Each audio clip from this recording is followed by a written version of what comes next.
ini apa yang bawa supir kita. Yang bawa Iya, supir pasti ketiduran. iya betul. Iya. Terima Nah, kasih ini Pak Ben, ya sangat baik sangat dokter ya. membantu. Terima Ya kasih. baik baik dok. Jadi ini Baik. ada ilustrasi ini Mbak Seli Oh, ada ilustrasi lagi ya. yang seperti apa sih sepertinya kelojotannya orang pada saat tangan saya nempel. Jadi sakitnya hanya pada saat tangan saya nempel. Silakan di-share yang ini yang videonya Mbak Seli. Oh, video ya, Mbak. Nah, ini cuma saya tekan di satu titik aja ya, mulai videonya. Saya cuma nempel gitu aja, Dok. Hmm, Nah, ini mulai ini bereaksi nih. Mulai bereaksi, saya terpaksa tidak kelihatan mukanya karena kasihan. Nah, ini seperti ini. sakit kah Dari Pak? saat ya, nggak sakit sih, cuma sakit sekali. Oh, Sangat sakit ini, Dok. oh gitu ya. Iya, Bu Sally tapi pernah ya? sakitnya kan pada saat tangan saya nempel aja. Iya. Nah, habis itu ya udah reda, Oh udah iya. selesai. Itu Oh, cepat juga very ya. very simple. Ya, Ya, ya ini saya alhamdulillah tadi itu bisa mengenerate atau bisa melakukan suatu terapi dari satu titik paling ujung sampai seluruh badan merasakan sesuatu. oh iya. Ini aneh tapi nyata ini. Boleh di apa istilah itu di nah ini nih yang sebelah kirinya itu. Iya. Saya tempelkan gitu aja tuh. Nah, itu ya sampai dia sepertinya olahraga ya mungkin juga dengan olahraga itu darah itu ikut ikut berevolusi nih. Ini luar biasa. Ini beliau masih muda lah, sekitar 40 tahunan lah. Oh, Ya. iya iya. Jadi mohon maaf sekali lagi dokter, saya bukan mau bertanding, bukan mau bersaing, kita berdampingan. Saling melengkapi, Pak. Saling melengkapi. Yes, ya, ini betul. Kami anggap terapi ini sebagai komplementer ya, dok ya. Ya, Karena bagaimanapun semua orang pasti punya kelemahan. Ya kelemahan saya itu cuma sakit aja. Ya tapi ya. alhamdulillah banyak yang temannya Mbak Seli itu malah dokter ya, seorang dokter yang sudah tidak praktek malah sudah mengalami kelumpuhan. Sama dengan Mbak Seli itu pernah mengalami kelumpuhan akibat tadi itu diberikan maaf sekali terapi metil di terapi medis sebelumnya. Nah itu ujung-ujungnya ya kulit kusam, namanya hitam itu padahal sejatinya kulitnya putih gitu kan, kulit sekujur tubuh itu hitam gitu kan. Nah begitu saya terapi eh, nggak sampai pingsan sih, tapi nangis Bombay iya, ya Iya. itu. Tapi ya pada saat nempel Sakit. tangan saya nggak lebih dari 20 detik kok, paling 9 detik 18 detik paling paling paling lama.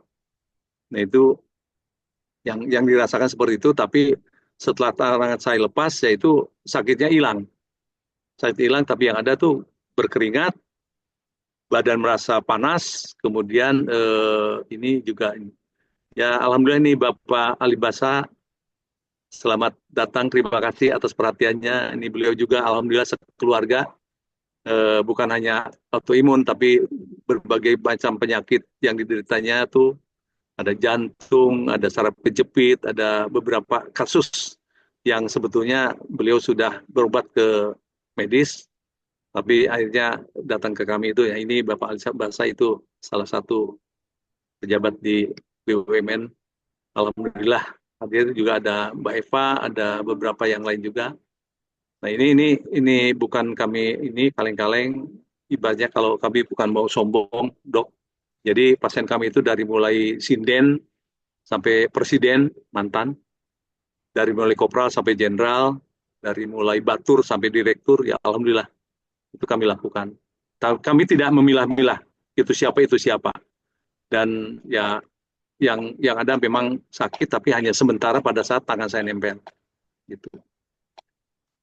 Ini eh, banyak beda dengan refleksi memang. Refleksi saya juga hobi, tapi begitu tukang refleksinya itu ngaco gitu kan, badan saya langsung meriang, nolak. Hmm. Baru 10 menit, 15 menit saya bilang, aduh maaf, saya ada rapat mendadak, saya bilang, saya harus keluar. Yang bersangkutan merasa takut tersinggung gitu kan. Pak, ini baru 10 menit, nggak apa-apa, saya bilang. Saya bayar full untuk 1 jam, saya bilang. Tapi ya saya itu jangan sampai menyinggung yang bersangkutan. Nggak enak, kasihan. Gitu. Iya, betul. Itu refleksolog tidak semuanya baik, tidak semuanya jago, makanya harus hati-hati. Iya. Yang jelas pada saat saya salah salah mendapatkan perawatan refleksi itu, saya badannya meriang, bukan nyaman malah.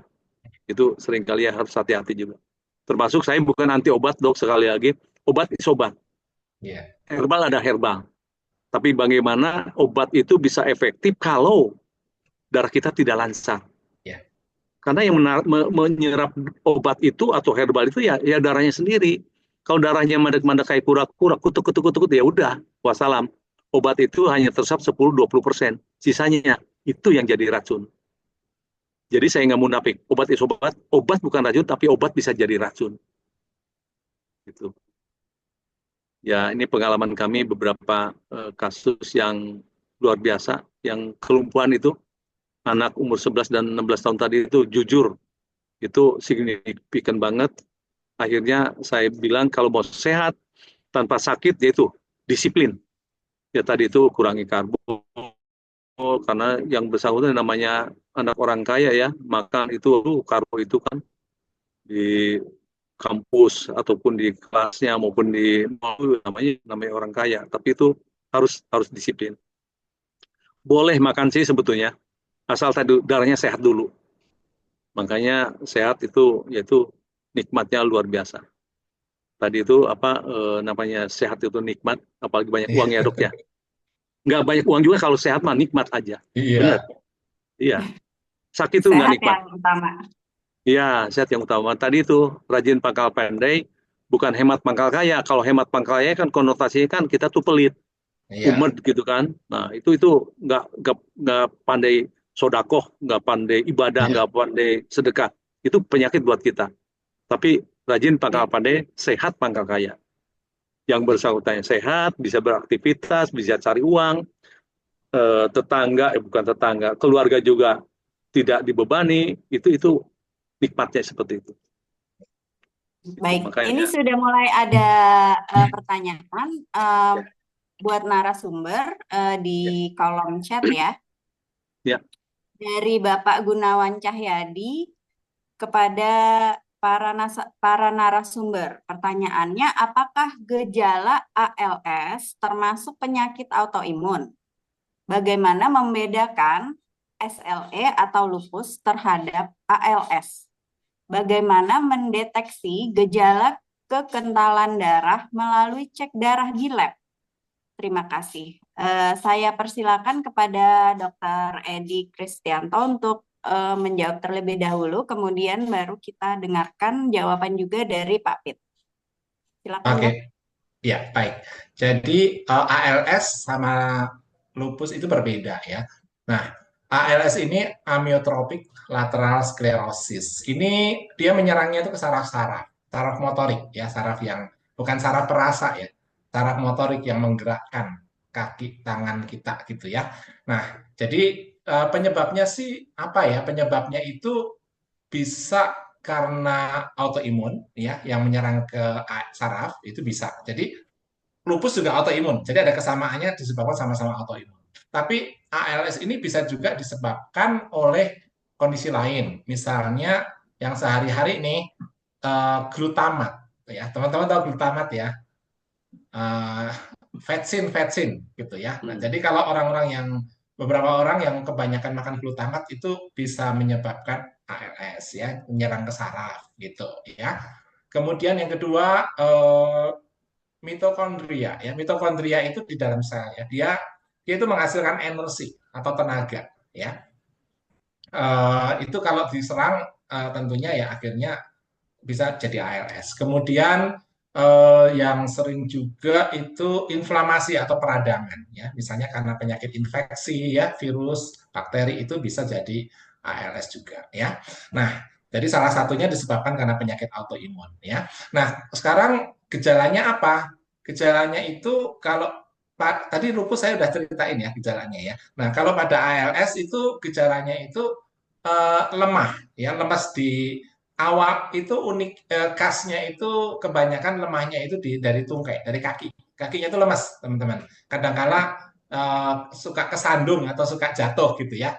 Jadi jadi kalau punya anak nih atau saudara yang atau kita sendiri yang nggak ada apa-apa jatuh gitu ya, bukan karena kepleset lantai licin ya, itu jatuh. Orang lain kalau jatuh sekali-sekali sih ya menurut saya itu wajar-wajar aja ya. Tapi kalau bolak-balik jatuh terus itu mesti dilihat ya, apakah ada kemungkinan ke ALS gitu ya. Nah, jadi setelah kakinya itu lemah, kemudian eh, lemahnya itu berangsur naik ke atas. Jadi kemudian mulai dari apa namanya otot-otot perut, kemudian baru lengannya itu juga ikut melemah gitu ya.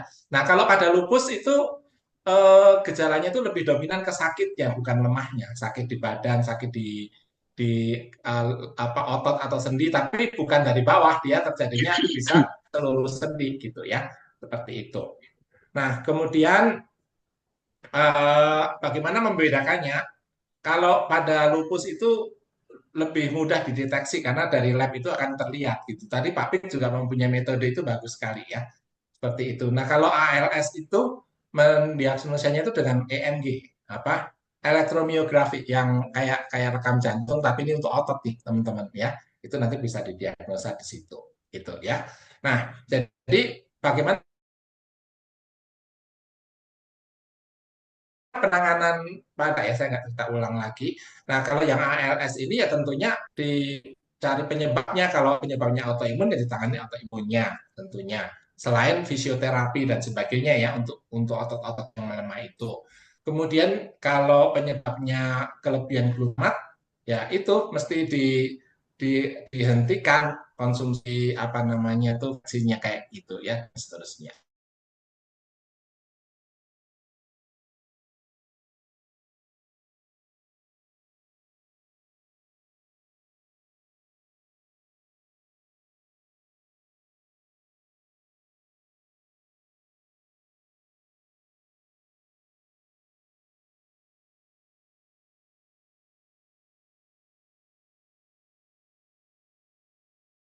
Ganggu misalnya ya. Jadi apa teman-teman mulai ngantuk-ngantuk kayak atau kemudian mudah terjadi stroke, jantung itu terganggu ya jadi penyakit jantung koroner.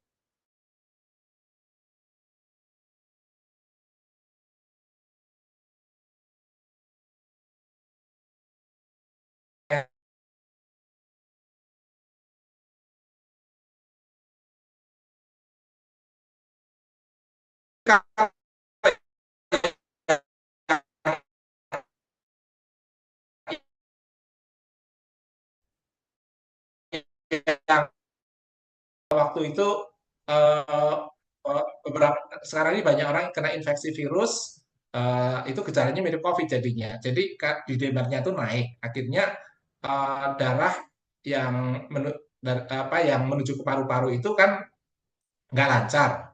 Paru-paru kekurangan pasokan darah nggak bisa ngambil oksigennya setelah orangnya gitu kan, sesak nafas, misalnya pneumonia kayak gitu kan, sesak nafas kalau di dimernya itu naik gitu ya. Obatnya juga berbeda untuk pengentalan darah karena agregasi trombosit dan di dimer itu juga berbeda. Jadi ngecek darahnya begitu ya. Kalau di dimer cek darahnya nggak usah puasa, kalau agregasi trombosit cek darahnya puasa gitu ya. Uh, Kayaknya udah ya terjawab ya. Udah semua ya pertanyaan. Ada yang lewat nggak? Iya, dari saya Ya, itu kayaknya sudah udah. semua. Kemudian Ya. jawaban dari Pak Pit, silakan Pak. Menarik pertanyaan dari Pak Gunawan Cahyadi. Ini dua-duanya istilah daripada medis. SLE yang lupus, ALS adalah kelainan daripada kekuatan otot maupun sendi. Ini merupakan kalau ALS itu kalau paham saya itu adalah cabang daripada rheumatoid arthritis. Tidak istilahnya tidak jarang yang mengalami itu malah seperti lumpuh, mengalami kelumpuhan. Seperti beberapa yang tadi saya sebutkan itu yang anak yang 11 tahun, kemudian yang 16 tahun juga ada yang dewasa juga 70 tahun juga ada itu mengalami kelumpuhan akibat tadi ALS tadi itu. Nah, jujur ini kedua gangguan ini akibat dari adanya pengentalan darah. Pengentalan darah yang tidak terselesaikan sebetulnya. Nah, ini pengentalan darah itu unik juga sebetulnya. Kenapa orang mengalami pengentalan darah? Karena di dalam tubuhnya kekurangan oksigen. Kenapa tubuhnya kurang oksigen? Karena asam lambung terlalu tinggi.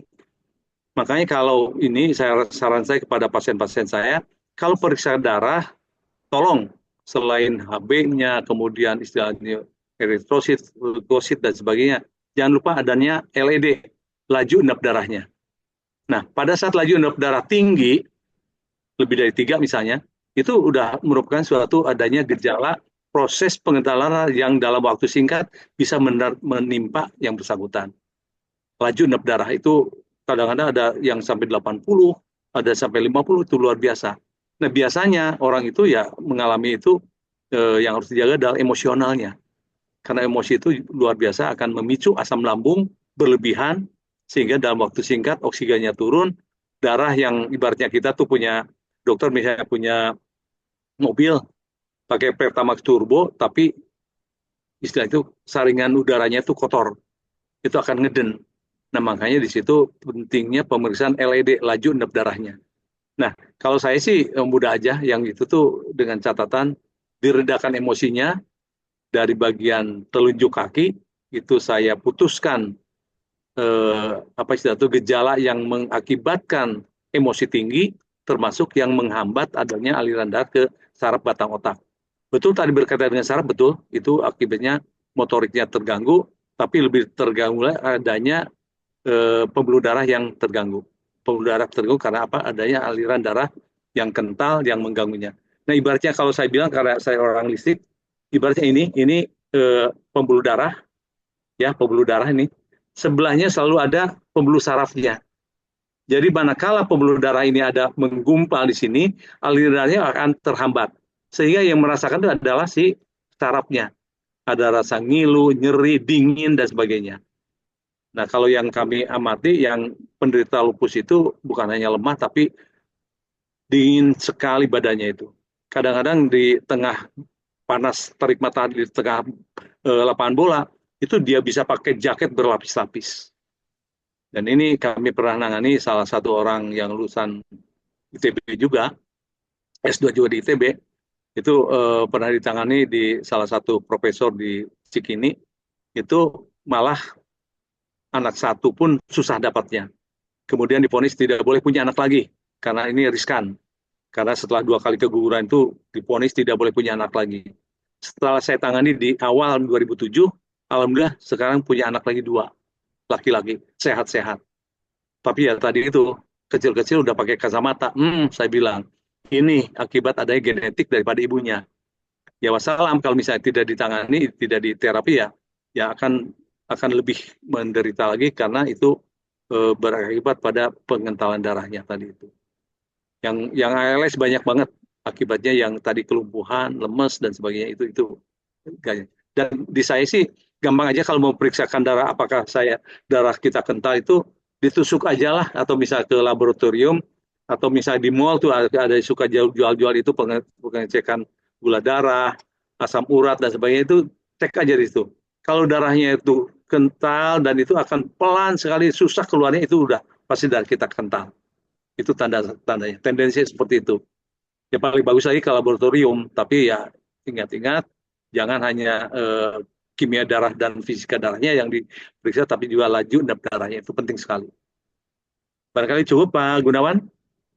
Ya kalau di tempat saya sih mengencerkan darah, alhamdulillah dengan tadi cara disakiti itu langsung seolah darah itu mengencer secara alami dalam waktu yang sangat singkat. Efeknya memang sakit, tapi dampaknya positif banget. Demikian, masih. Baik, kepada narasumber terima kasih sudah menjawab pertanyaan Pak Gunawan Cahyadi. Jadi dari Dokter Edi tadi baiknya dideteksi dulu ya di lab dari tes darah untuk lupus, kalau ALS dari tes EMG.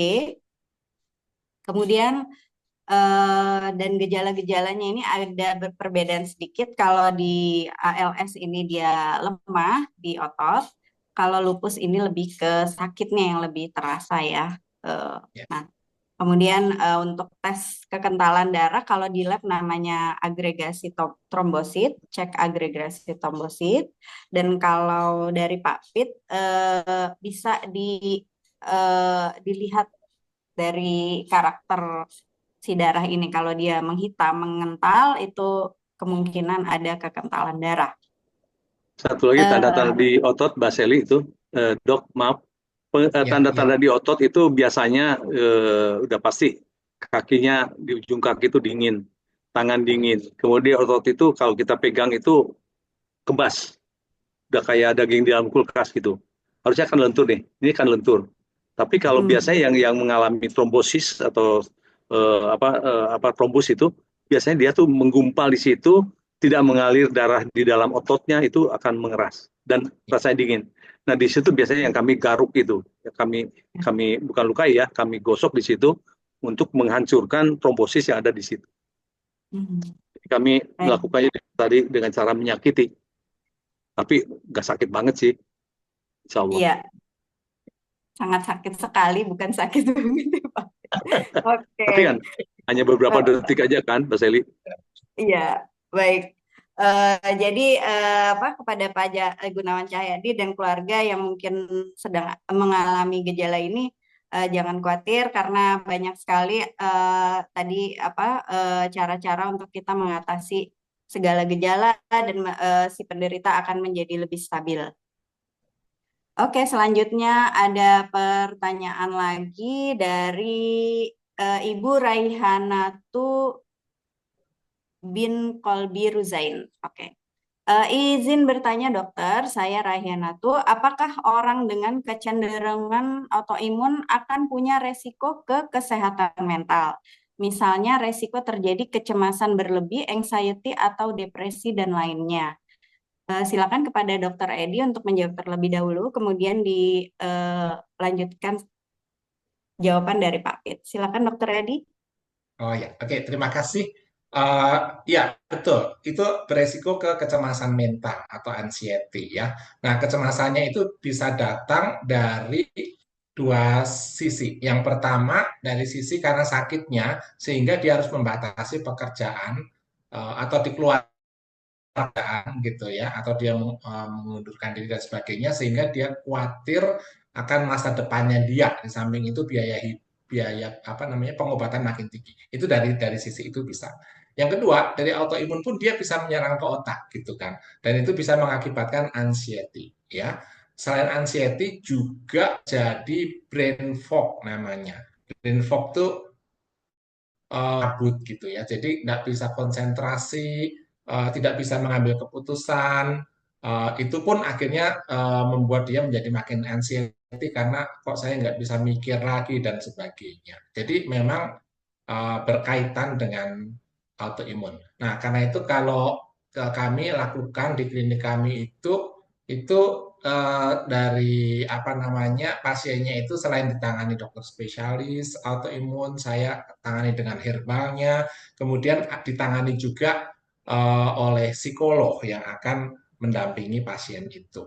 Nah, ternyata pada waktu anxiety-nya itu bisa tertangani dengan baik, itu perbaikan autoimunnya itu sangat signifikan hasilnya. Ya, itu dari saya. Makasih pertanyaannya. Baik, terima kasih Dokter Edi. Dari Pak Pit, ada tambahan Pak Pit? Pak Pit masih mute, Pak. Jadi, Pak, apakah orang dengan kecenderungan autoimun akan punya resiko ke kesehatan mental? Misalnya resiko terjadi anxiety atau depresi. Udah pasti itu. Karena bukan hanya akibat autoimun, menjelang terpapar autoimun juga udah mentalnya udah terganggu. Saya bilang tadi emosional itu merupakan ciri khas daripada orang yang terpapar autoimun. Kenapa emosional? Karena darah yang mengalir ke bagian kepala atau ke otak sangat kurang akibat darah yang kental tadi. Nah, jujur kebanyakan yang kena penyakit autoimun dan penyakit yang lain sebetulnya dengan darah kental tadi itu adalah biasanya sulit tidur. Tidur yang dalam itu deep sleep itu susah banget. Justru yang kami amati dari beberapa pasien, ya ribuan pasien yang sudah kami tangani itu, rata-rata mereka menikmati tidurnya lagi. Nah, mental itu memang sulit, nggak bisa. Maaf, bukan saya mengecilkan arti psikolog gitu kan. Itu kadang-kadang dalam psikolog kan harus digali dulu apa sih permasalahannya. Ada masalah dengan keluarga, dengan suami, dengan istri, dengan tetangga, dengan orang kantor. Itu akan digali semuanya sehingga dapat disimpulkan, oh ini. Padahal mungkin bukan itu saja. Yang kami pahami gangguan mental karena tadi adanya pengentalan darah yang notabene jantung jadi capek, terjadi hipertensi, mudah marah, mudah mudah kesel dan sebagainya itu akibat tadi itu. Nah, bagi saya alhamdulillah itu merupakan hari-hari yang kami lakukan. Dikeluhkan atau tidak, kami harus memperbaiki itunya. Apa istilahnya sudah diperbaiki cara bagaimana menangani darahnya. Nah, salah satunya adalah di bagian ibu jari kaki itu yang kami olah. Itu kami anggap ini sebagai istilahnya itu konsulat daripada bagian kepala. Itu setelah kami dapatkan itu, kami gosok beberapa kali, kami olah, kami kadang-kadang putuskan gangguan di ujung batang otaknya itu yang bersama itu merasakan enteng sama sekali, enteng banget. Akhirnya dapat lagi tidurnya bagus, emosi juga turun, dan saya nggak usah sebutkan siapa yang pernah mengalami itu, luar biasa, itu berubah total daripada sifat dan tabiatnya. Jadi bagi kami sih dengan tadi memperbaiki aliran darahnya tadi itu, yang tadinya dingin menjadi hangat, yang tadinya kental jadi encer, yang tadinya lambat jadi lancar, itu salah satu fenomena yang biasa kami menangani masalah mental tersebut. Terima kasih. Baik, Pak Pit, terima kasih jawabannya. Dokter Edi juga terima kasih. Jadi jawaban dari saran dari Dokter Edi ya kita bisa untuk mengatasi anxiety dan psikolog yang sering sekali eh, menyertai penyakit autoimun ini kita bisa berobat ke psikolog, em, berkonsultasi ke psikolog, dan mungkin tadi juga support dari keluarga ya. Kemudian sedangkan dari Pak Pit ini ada kemungkinan dari darah kental yang jadi asupan oksigen ke otak ini kurang. Jadi ini yang juga menyebabkan anxiety dan brain fog, kesulitan tidur dan kelelahan ke seluruh tubuh. Nah, jadi begitu Bu Raihan. Kebetulan Bu Raihan ini juga salah satu teman saya yang punya ada gejala autoimun ya. Kalau nggak salah MS ya, Bu Raihan ya. Nah, tapi ini sering diskusi sama saya, Bu Raihan, untuk mengatasi gejalanya. Mudah-mudahan Bu Raihan nanti bisa ke Jakarta, bisa konsul lanjut sama Dokter Edi, dan bisa terapi sama Pak Pit. Oke, selanjutnya ada pertanyaan dari Ibu Maria Wangsa Direja. Harus terapi berapa kali untuk penyakit autoimun? Ini mungkin ditujukan ke Pak Pit ya, untuk terapi ke Pak Pit ya. Silakan Pak Pit. Baik, Ibu Maria, pertanyaan yang banyak disampaikan oleh pasien kami, berapa kali sih harusnya gitu kan? Ini jujur sebetulnya itu tergantung daripada pasien itu sendiri. Di dalam bisa menahan rasa sakitnya. Kalau rasa sakitnya itu bisa tahan dengan torsi misalnya 5%, saya kasih 5%. Tapi kalau yang misalnya biasanya kami coba-coba dulu, yang bersangkutan itu tahan nggak? Kalau kami yang bersangkutan tahan, kami berikan yang lebih keras, dalam arti kata supaya mempercepat proses. Karena biasanya kalau yang tidak tahan itu biasanya teriak dan nangis bombay dan sebagainya, itu awal-awalnya seperti itu. Tapi sesudahnya ya alhamdulillah kebanyakan sih merasa nyaman dan besoknya nagih lagi. Ada yang bilang ini Pak Ali nih senyum-senyum nih. Ada yang bilang kapok, tapi besoknya malah minta datang lagi. Nah itu ya kejadian seperti itu karena memang dirasakan sesuatu perubahan, tidurnya nyenyak banget sampai sholat subuh aja terlewat, makannya juga tambah nyaman di mulut karena memang itu lidah sudah ada aliran darah yang normal. Seperti itu. Jadi Ibu Maria berapa kalinya sih tergantung daripada yang bersangkutan. Nah, saya sarankan untuk yang kena autoimun itu kita lihat dulu. Karena bukan mustahil, bukan hanya satu jenis autoimun, bahkan ada yang 5 jenis. Ibu Nina di sini ada juga ikut ini, ikut Zoom pada sore ini. Bu Nina bilang tadi pagi bahwa ada temannya itu kena 6 kalau tidak salah jenis autoimun yang dideritanya. Nah itu ya luar biasa. Itu dengan tadi obat yang diberikan MTX atau misalnya steroid itu nggak maaf nggak menjanjikan. Saya mohon maaf banget itu ke ini bahwa itu pun harus dilakukan hati-hati karena obat itu bagus. Jujur obat itu bagus. Cuman karena darahnya tidak bagus, efeknya tidak efektif. Banyak sisa yang mendapatkan residu daripada obat itu yang menyerang ke ginjal. Itu yang harus diwaspadai. Jadi yang penting di komplementer dari kami itu ada bagaimana melancarkan darahnya dulu. Baru obat atau herbal apapun juga, nutrisi apapun juga, makanan apapun juga itu bagus semua. Tapi darahnya kalau tidak bagus, hasilnya tidak bagus. Gitu. Dan Ibu Maria menanyakan nomor handphone saya ulangi lagi. Handphone saya cuma satu, 0816 19 22 329. Silakan mau konsultasi, baiknya pakai WA aja, nanti kami jawab pakai WA aja. Apakah perlu datang atau tidak, kami akan jawab di WA itu. Terima kasih. Basili, silakan lanjut Pak Dokter. Baik, dari Dokter Edi ada tambahan, Dok? Oh, enggak. Tadi udah yang tadi saya. Ya. Baik, kita lanjut ke pertanyaan selanjutnya dari Bu Etik Irijanti. Ingin bertanya untuk Dokter Edi dan Pak Pit, mohon maaf pertanyaan saya di luar autoimun. Anak saya dalam kondisi kanker, dulu berusaha disembuhkan dengan cara tradisional, belum berhasil. Sekarang dalam pengobatan medis, kemo, dan radiasi. Jujur saya ingin menjaga kondisi pasca pengobatan medis, seminimal mungkin obat medis. Apakah ada saran mengurangi resiko second cancer? Bagaimana mengatur lifestyle-nya?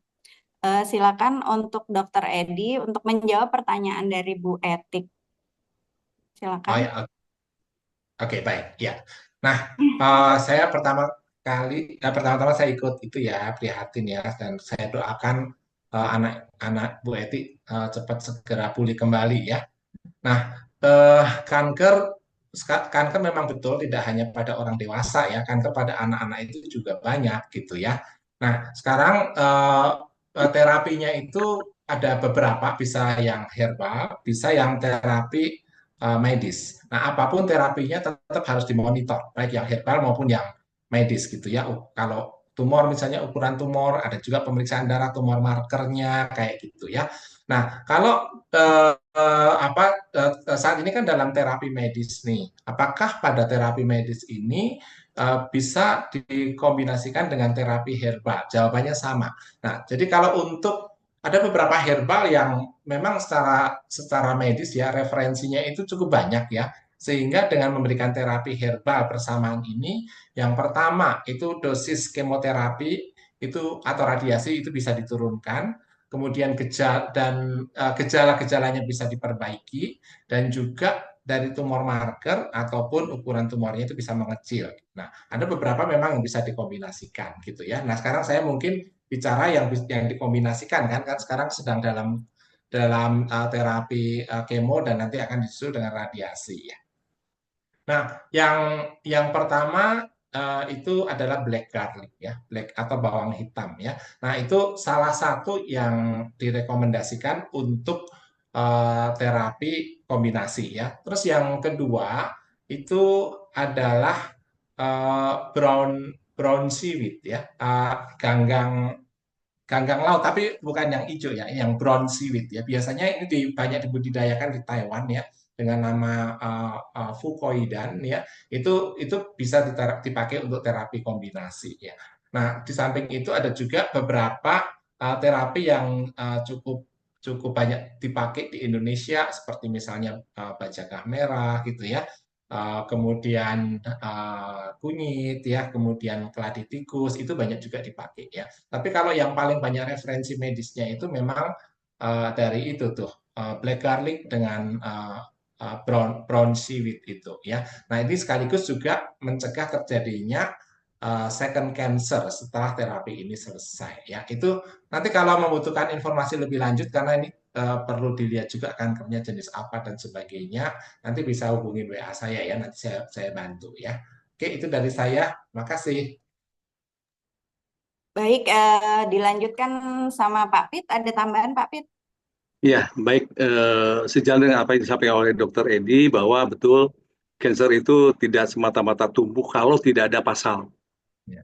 Kalau menurut saya, cancer apapun juga atau tumor apapun juga terjadi akibat adanya darah yang radikal. Kenapa radikal? Karena dia di jalurnya sudah padat, akhirnya dia cari jalan tikus. Di situ membentuk jaringan yang notabene sejujurnya jaring itu hanya sifatnya sementara. Andai jalur utamanya sudah lancar lagi, itu jalur yang tadi itu yang jalur yang radikal akan kembali lagi ke tracknya. Itu yang saya pahami. Jadi bagi penderita cancer apapun juga, yaitu ditelusuri bahwa pasti itu darahnya karena darahnya kental, pasti itu. Nah sekarang adanya dengan terapi medis, ya saya ya sedikit tahu ya dok ya, maaf ya bukan sok tahu nih, sedikit tahu. Kalau namanya terapi istilah itu injeksi itu yang pakai karboplatin lah gitu ya, pakai Alimta lah gitu kan. Karboplatin itu hampir 1,2 liter itu dimasukkan ke dalam pembuluh darah. Pertanyaannya, pembuluh darah kita kan terbatas. Darah kita paling banyak 6 liter dalam badan yang kita yang beratnya 70 kilo misalnya kan. Itu dipaksakan masuk karboplatin yang 1,2 liter ke dalam pembuluh darah. Itu jujur saya maaf sebagai anak bangsa menyayangkan. Kenapa itu dilakukan? Karena itu memang itu jukaknya seperti itu. Udah darahnya sangat kental, lambat, dingin, dimasukkan cairan yang sebanyak itu. Nah, itu memang murah lah. Karboplatin yang satu tabung itu yang 1,2 liter itu mungkin harganya sekitar 2,5 juta sekarang. Tapi kalau Alimta itu mahal banget, bisa sekarang 60-70 juta per 220 cc itu. Itu Alimta, itu bagus banget. Itu lebih moderat, walaupun mahal mungkin bisa menjanjikan. Asal tadi kembali, asal darahnya juga diperbaiki. Itu obat yang bagus sekalipun juga saya sudah bilang bahwa tadi obat sebagus apapun juga kalau itunya darahnya tidak lancar percuma karena tidak efektif. Akhirnya kebanyakan hanya membebani si volume darahnya itu makin berjubel, akhirnya malah tidak sehat. Apalagi dengan maaf gitu dengan tadi terapi yang istilahnya radiasi. Aduh, itu jujur banyak yang mengeluhkan karena apa? Setelah radiasi bukannya nyaman, justru yang sudah bebalnya tadi itu yang sudah kena kansernya itu sudah bebal saya bilang itu nggak kena dengan radiasi itu, malah yang rusak ada sekitarnya yang masih bagus. Nah itu organ tubuh yang sekitar itu justru yang rusak akibat radiasi tadi. Makanya di Amerika di Eropa tuh radiasi itu udah sangat ditinggalkan.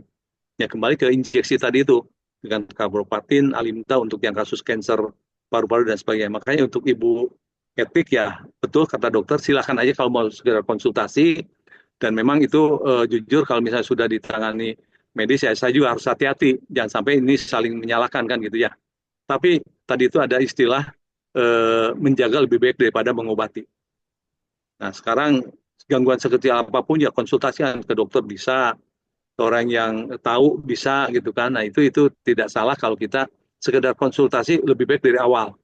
Jangan udah jadi penyakit baru kita konsultasi. Bukan lagi tulit ya dok ya, itu turalit gitu kan. Ya lebih baik jujur daripada bengkel terus bengkel mobil daripada kita ini udah ganti rutin lah oli filternya diganti. Tapi kalau udah mogok, montir juga bingung apa nih yang jadi masalah. Jangan dibongkar tanpa bisa dipasang lagi itu masalahnya. Jadi saran saya kepada siapapun juga yang menderita ada gangguan, semua akan mengalami gangguan kanker atau tumor paling tidak. Karena kita ya punya organ tubuh yang punya potensi untuk itu. Sama dengan autoimun. Kanker dan autoimun 11-12 lah gitu. Jadi kita harus hati mewaspadai, maka hidup sehat adalah hidup yang tadi itu mempunyai aliran darah yang lancar. Itu aja. Terima kasih. Baik, ya terima kasih Dokter Edi dan Pak Pit atas pertanyaan Ibu Etik ya. Kami doakan semua Semoga anak ibu mendapatkan kesembuhan dan mudah-mudahan tadi tips-tips yang dibagikan oleh Dokter Edi dan Pak Pit bisa dikerjakan ya sembari berobat ke medis gitu. Jadi dan bisa konsultasi lebih lanjut, Japri bisa ke Dokter Edi dan Pak Pit nanti ya Bu. Kemudian ada pertanyaan dari Ibu Basalamah, seorang ibu minum domperidon untuk lancar ASI selama 6 bulan minum. Sekarang anaknya umur 1 tahun, alergian. Apakah karena pengaruh domperidon ini? Apakah alergi termasuk gejala autoimun? Silakan Dokter Edi dan Pak Pit. Saya dulu ya. Pak Ya, Pit. silakan, Dok. Silakan. Yes, oke, Silakan, Dok. makasih. Ya, jadi domperidon ini sebetulnya obat mual. Nah, domperidon ini kalau pada ibu hamil itu untuk mengurangi gejala mual-mual ya pada ibu hamil gitu kan. Itu pun kalau nggak terpaksa banget juga nggak diberikan tuh.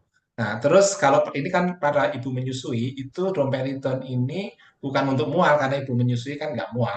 Itu untuk meningkatkan namanya hormon prolaktin, ya. Nah, jadi hormon ini yang kemudian membuat ASI-nya itu menjadi apa namanya banyak gitu ya. Jadi tujuannya untuk itu. Jadi tapi bukan setiap kali ibu menyusui asinya kurang pasti dikasih domperidon, enggak juga, itu alternatif yang benar-benar terakhir ya. Kalau saya sendiri sih saya kasih herbal dulu ya untuk menyusuinya itu ya.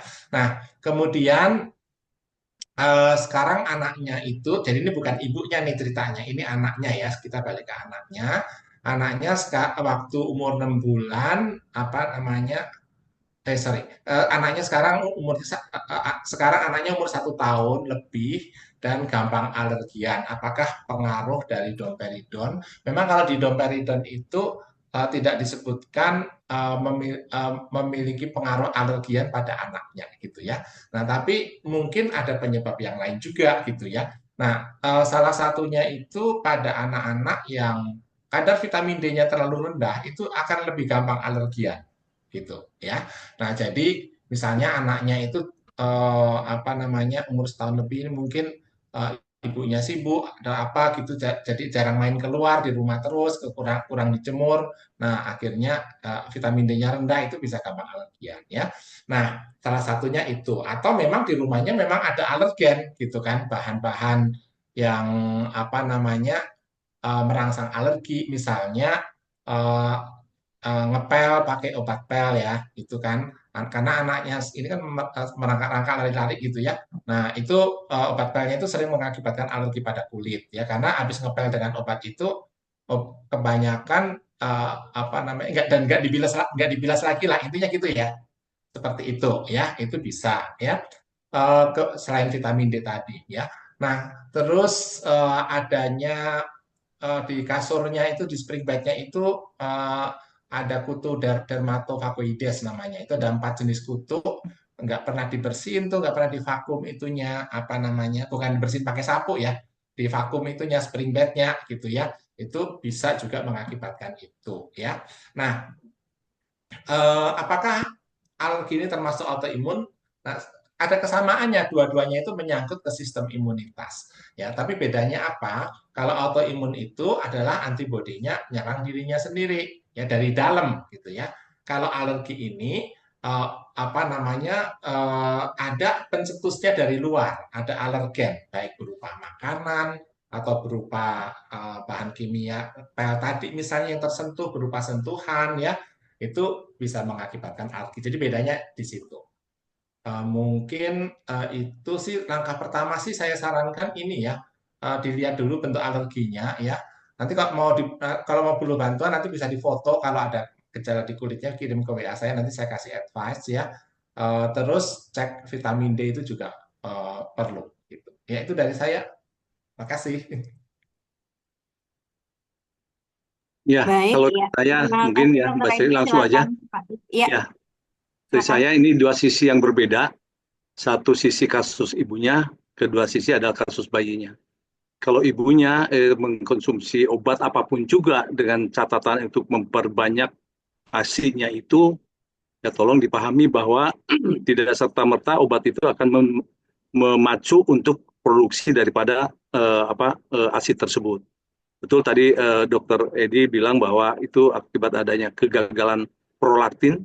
Prolaktin itu ada merupakan satu kelenjar air susu adalah prolaktin itu, di mana bisa menghambat produksi daripada air susunya. Nah, rata-rata maaf gitu ya, yang terkena autoimun itu biasanya maaf itu, ininya tuh bra-nya itu tidak normal lah, kecil. Nah, itu akibatnya itu kenapa? Karena kurang pasokan darah ke kelenjar prolaktin tersebut. Nah, jujur kalau misalnya ibu mengalami seperti itu, memang ya tidak bisa dipaksakan.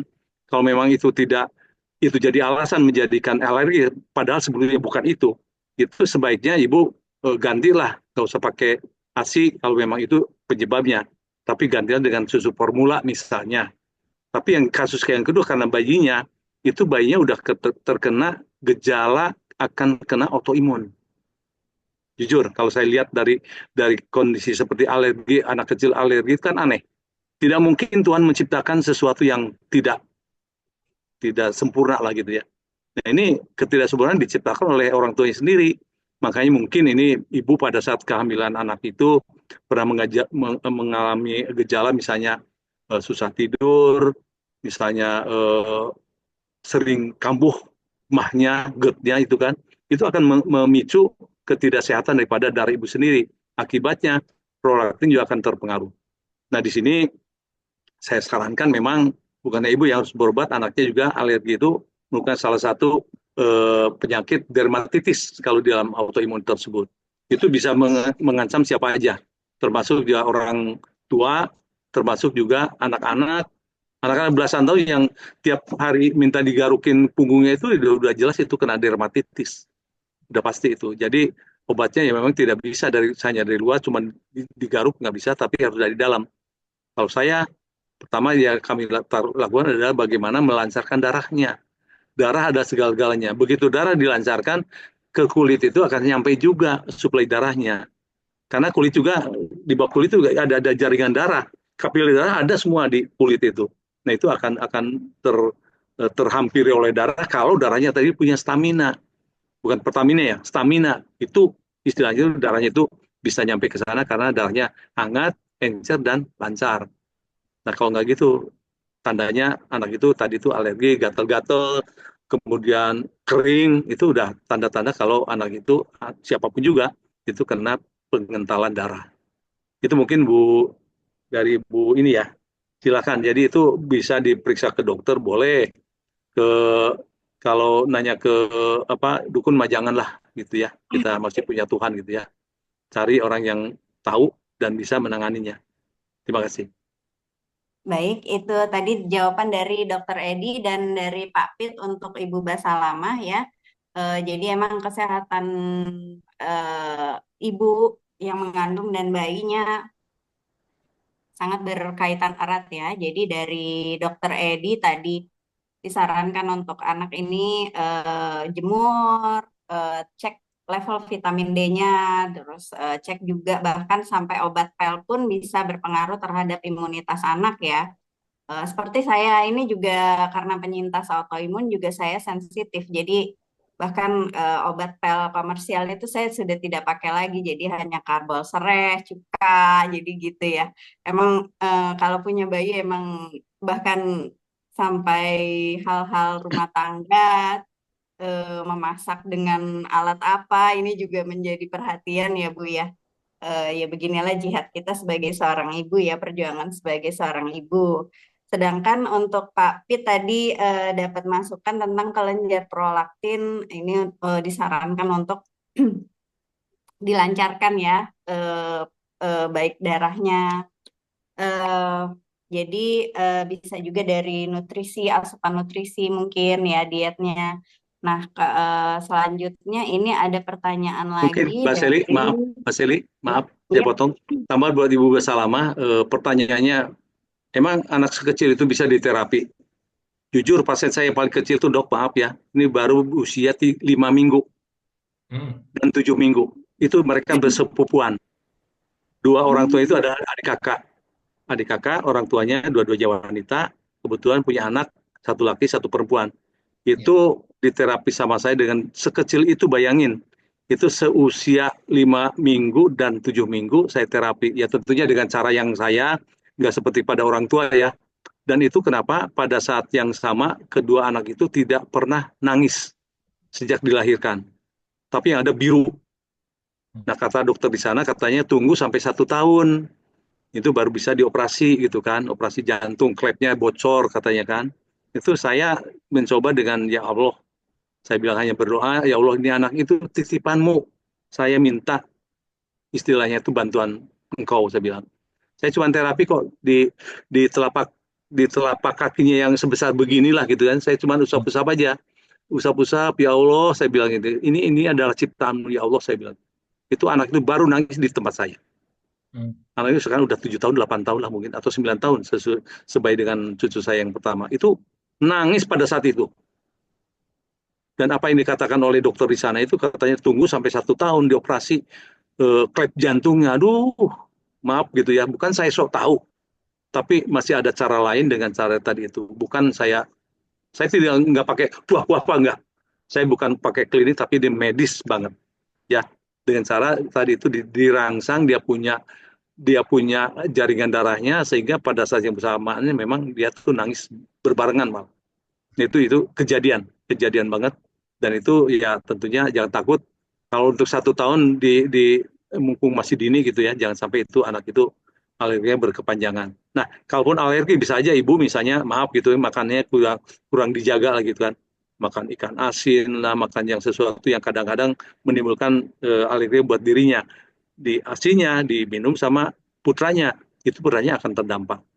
Itu jadi harus hati-hati. Tadi itu Bu Seli setuju, kita apa istilah itu hijrah kalau misalnya kita melakukan sesuatu yang terbaik buat anak-anak kita, anak keturunan kita. Terima kasih. Baik, baik. Ya, begitu ya Bu Salama. Jadi bahkan bayi pun masih bisa ya diterapi di tempat Papit. Oke, ini pertanyaan terakhir dari Ibu Gusti Dewi Anandia. Pak Pit, kalau boleh tahu jempol kaki disakiti dengan cara apa pada terapi ya? Silakan Pak Pit, singkat saja karena kita sudah Ya, waktu ya terakhir. terapinya memang tidak bisa kami lakukan seperti kita mencoba tadi itu ya. Itu yang jelas itu terapinya itu adalah melalui jempol, kita dari ini ke arah kuku saya gosok-gosok gitu kan. Kemudian antaranya saya juga cari sesuatu yang mengganggu aliran darahnya sampai ke kepala tadi itu. Jadi kalau dibilang caranya seperti apa memang agak sulit dijelaskan secara verbal ya. Sebaiknya ibu mencoba dulu sekali deh, mudah-mudahan setelah itu ibu bisa melakukannya sendiri. Jadi saya bukannya pelit ilmu, tapi daripada kita salah atau saya memberikan suatu ilustrasi salah, diterimanya juga salah, nanti akan jadi salah besar. Gitu aja. Terima kasih. Baik, ini jawaban atas pertanyaan Ibu Gusti ya. Oke, jadi kita sudah sampai di penghujung sesi tanya jawab.